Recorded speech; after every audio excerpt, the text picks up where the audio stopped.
Project నిర్మాణంపై, ఈ project వయబిలిటీపై, ఈ ప్రాజెక్టు యొక్క నిర్మిస్తున్న తీరుపై ఆనాటి మేము ప్రతిపక్షంలో ఉండి, నేను పార్లమెంట్లో, అసెంబ్లీలో మన మిత్రులందరూ కూడా చాలా సందేహాలు కూడా వ్యక్తం చేయడం జరిగింది. ఆనాడు ఆ ప్రభుత్వం ప్రాజెక్టు గురించి ఏ విధంగా ప్రచారం చేసుకుందో మీ అందరికీ తెలుసు. ఒక దశలో ప్రపంచంలోనే అతి అద్భుతమైన ప్రాజెక్ట్ అని చెప్పారు, అతిపెద్ద లిఫ్ట్ అని చెప్పారు.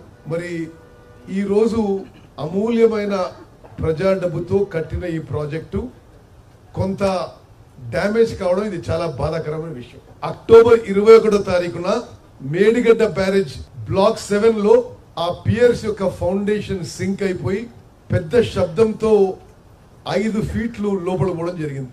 సరే, ఆ తర్వాత అప్పుడు మేము ప్రభుత్వంలో లేము.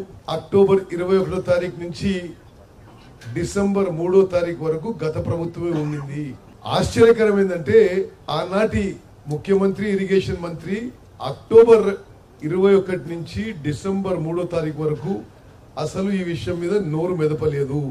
అంటే ఎంత 10 + 30 40 45 డేస్ పాటు ఇంత మేజర్ ఇన్సిడెంట్, 10 ఏళ్ల పాటు ప్రపంచంలోనే అద్భుతమైన కాళేశ్వరం ప్రాజెక్ట్ కడుతున్నా అని చెప్పిన పెద్ద మనిషి ఇంత మేజర్ డ్యామేజ్ జరిగితే దాన్ని విజిట్ చేయడం కానీ, రివ్యూ చేయడం కానీ, దాని మీద ఒక స్పష్టమైన స్టేట్మెంట్ ఇవ్వకపోవడం ఇది దురదృష్టకరం.